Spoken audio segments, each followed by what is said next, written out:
The Black Templars. That's right. We have in our hands Psychic Awakening, Faith and Fury, which has all the rules for the Black Templars Space Marine chapter. Are you excited about it?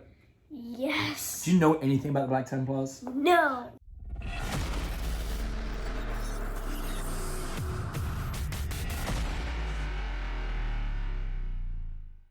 The Black Templars are a successor of the Imperial Fists, okay? So they're like one of the small chapters that came off them, and they do not believe in psychic powers. They believe all psychics are bad, and so they have no librarians. So they're like what the Emperor thought before.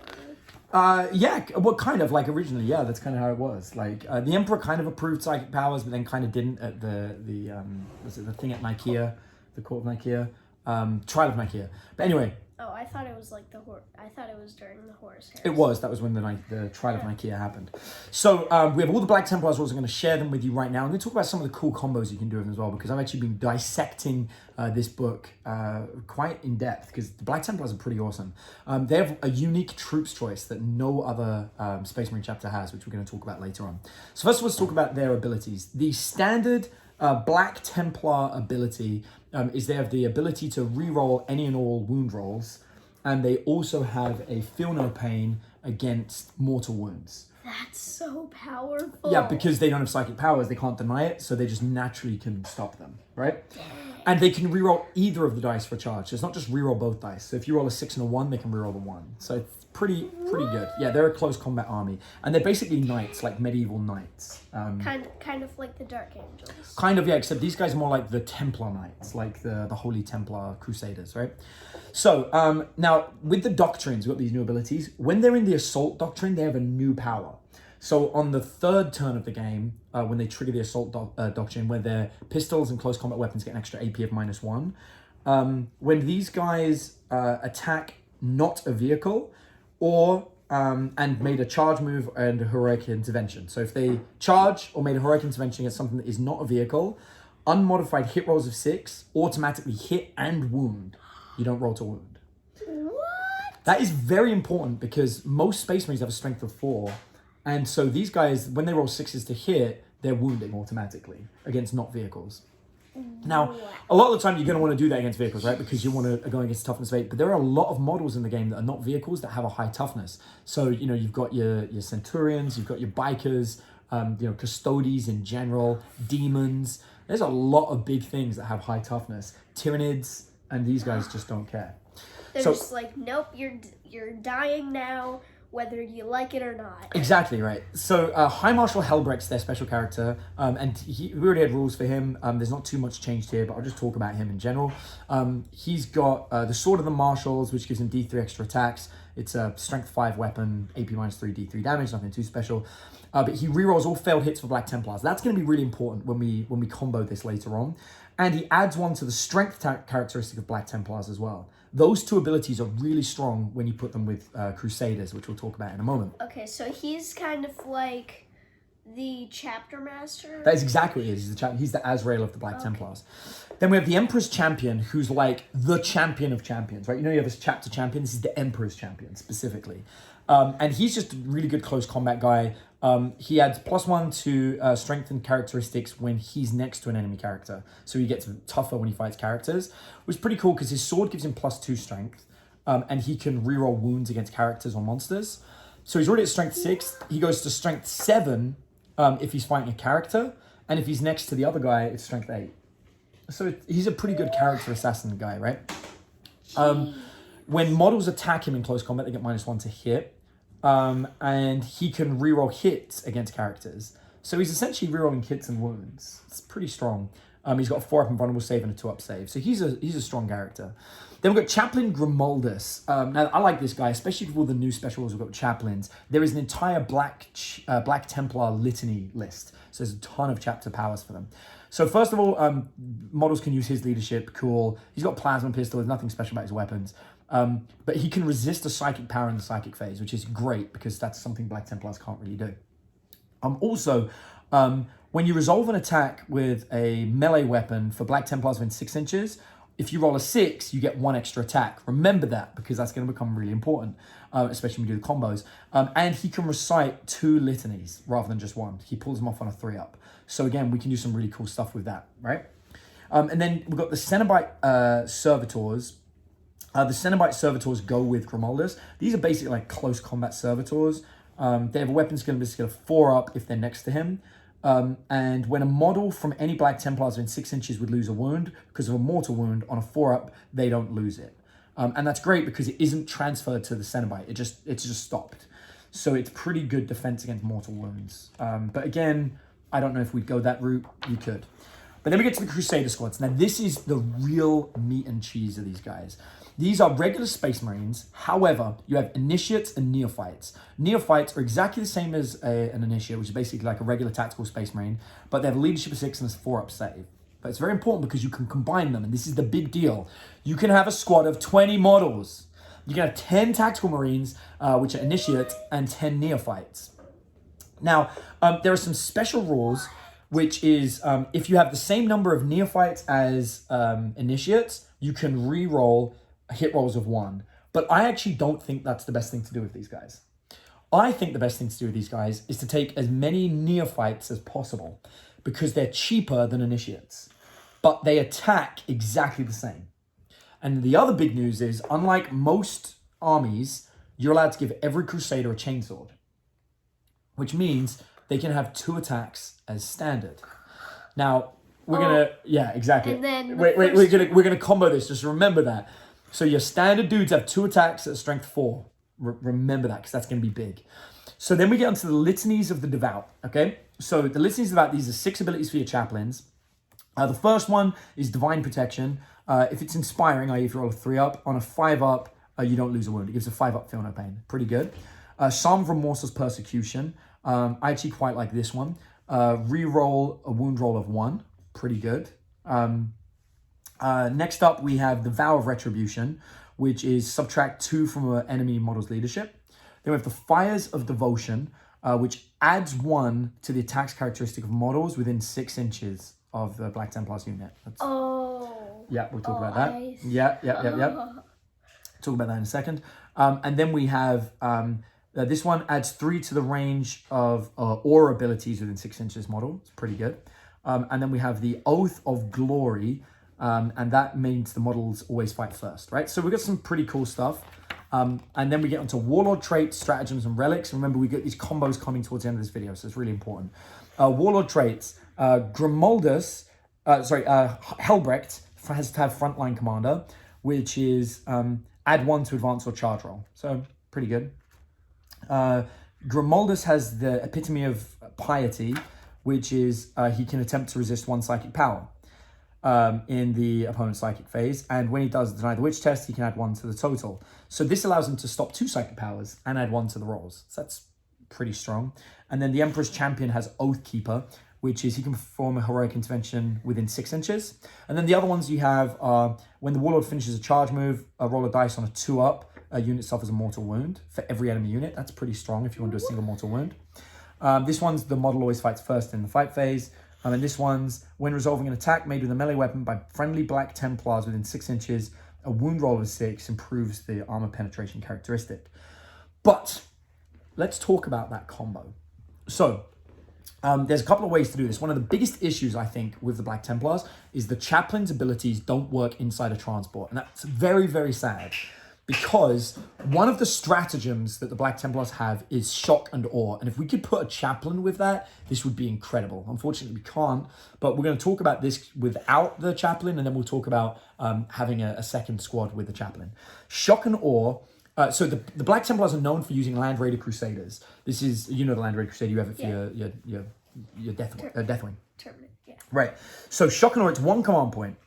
If a Black Templars infantry unit disembarks from a Land Raider Crusader until the end of turn, the enemy cannot fire Overwatch and have to reduce 1 from hits in close combat. So let's just look at what this could look like. We've got 15 Black Templar Crusaders inside a Land Raider Crusader. 5 of them are the regular ones and 10 of them are the cheaper ones. They cost like 11 points instead of 13 points, right? So that's 15 dudes in there. Each one of them has 2 attacks because of the chainsword, but gets +1 attack when they charge. So they jump out of the Land Raider. We've got 46 attacks because the Sergeant has 1 extra attack. That's with no special weapons, just saying, so 46 attacks. Now, if we've got Helbrecht inside that Land Raider, we're hitting on 3s, re-rolling fails, and any 6s are immortal. No, any 6s auto wound. And I know what you're thinking, you go, yeah, but that's only on the 3rd turn of the game. But that's not necessarily true, because there is a chapter, a Crusader Relic, a Crusade Relic for the Black Templars called the Crusader's Helm, which, at the start of your movement phase, pick 1 friendly Black Templars unit until the start of the next movement phase, the Assault Doctrine becomes active for that unit. So, again, we can't do that if they start off inside the Land Raider Crusader. So again, it's something that like we really want to be adding to this to like get that maximum boost. So we kind of have to wait for the 3rd turn, but we can jump out in the 2nd turn, attack, and then activate it in the 3rd turn, and then really freaking annihilate them, right? Yeah, exactly. So it's incredible power. But if we go for like when they first pop out of the Land Raider Crusader, they jump out of the Crusader. They've got 46 attacks. They're re-rolling failed hits, and they've got a strength of 5. And if we're in the 3rd turn of the game, then the damage we're doing is absolutely insane, right? Because the 6s are automatically wounding, and even if they're not, we're at a strength of 5. What you can do is you can have Chaplain Graham. You can move him up with some other units to try and buff them even further, so that whenever you roll a 6 to hit, you get 1 extra attack, which is absolutely amazing. And by and large, you can then pick some of these litanies, so you can give them +1 attack automatically. So those 46 attacks get an extra 15 attacks.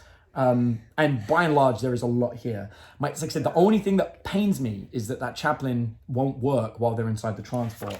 And that's the same with the Crusader's Helm, because you have to pick, it has to be at the start of the movement phase and you get out at the end of the movement phase. So it's like one of the things that is painful about it, but on the 3rd turn of the game, it's really, really powerful. Yeah, it's like 61 shots. Take that.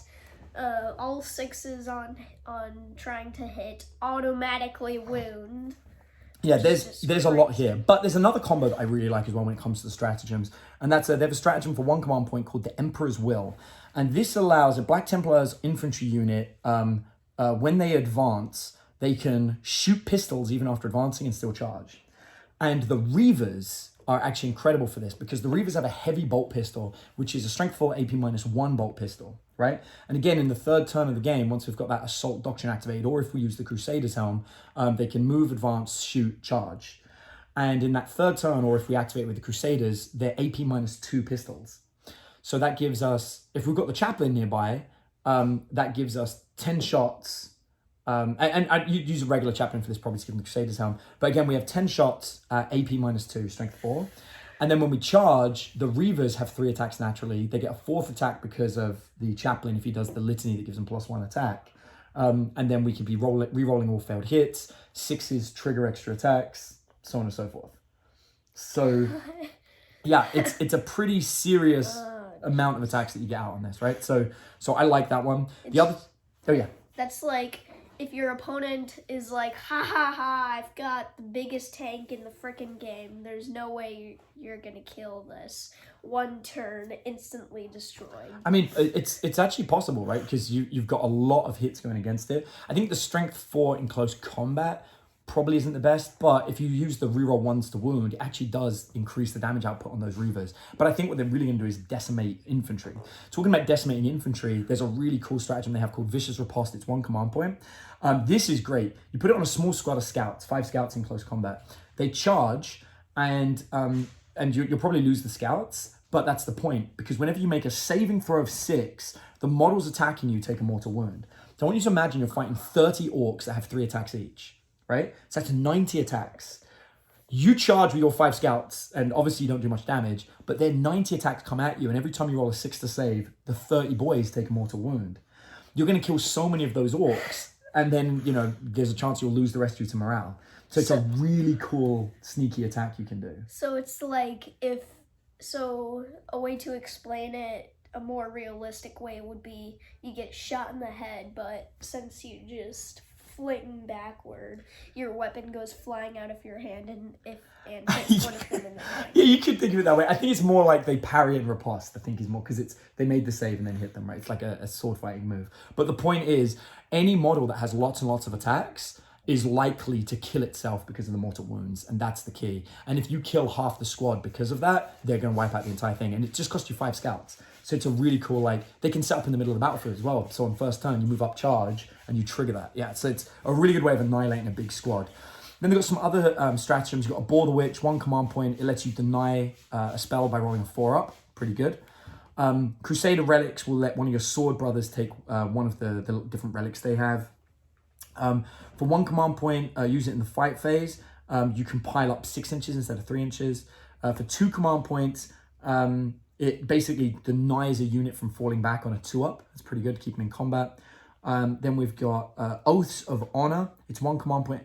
In the fight phase, pick a Templar scout unit that made a charge or was charged, and they can reroll wounds. Again, I probably wouldn't use that with Vicious Riposte, but maybe if I've got 2 scout units, I might switch between the 2.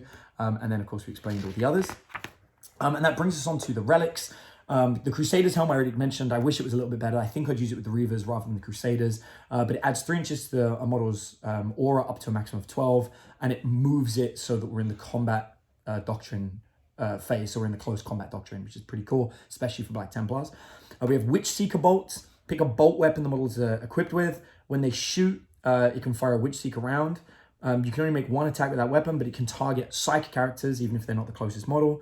And if a hit is scored, it's D3 mortal wounds in addition to any other damage. So yeah, that's pretty strong. The Aurelian Shroud, once per battle at the start of the battle round, you can unveil it. Models in friendly Black Templar units get a 4-up invulnerable save while they're within 3 inches. So it's like a one-off Azrael ability, I suppose. Yeah, that's like either... Like, I feel like that would also be close to, like, the 5-up invulnerable save for the Terminators. Right, yeah, that we were talking about before. Yeah, that's in the other one. Exactly. And then we have a Chaplain model. This is Ancient Breviary. It lets you roll 2 dice for a litany and discard the lowest. So it's another way, if you didn't want to make a Chaplain your Warlord to guarantee it, then you could do it with this artifact for the Black Templars. The Skull of Cacodominus. Once per battle, after a psychic power is manifested by a Psyker within 12 inches, roll a dice on a 2-up, they take D3 mortal wounds. So it's kind of like a punishment, but it's only once per battle, not the best. And then we have the Sword of Judgment, which is a power sword, a mastercrafted power sword only, and it's +1 strength, AP -3, does 3 damage. So we have some really cool stuff there. The points values of the Black Templars: Grimoldus is 90, including his war gear. High Marshal Helbrick's 150, no change there. Empress Champion 75. Crusader squads, they're 13 points for a regular guy, 11 for the neophyte, and the Cenobite servitors are 2 points each, which is crazy cheap. So maybe that is something worth taking. And then there's some cool tactical objectives as well. So the Black Templars in this book are incredible. If you're thinking about playing a Black Templars, obviously you have to get it. And actually, I'm almost inspired to make a Black Templars army, especially with the Reavers. I've always wanted to make Reavers cool, and I think Black Templars might be the key to doing it. Thanks so much for watching. Make sure you come and join us on Game Talk for Games, our Facebook group. We'd love to talk to you. You can find a link to it in the description below. And if you've never seen our videos before, consider subscribing and hitting the notification button so you can see all of the cool battle reports, tips, and tactics that we bring out on the channel. Thanks so much for watching.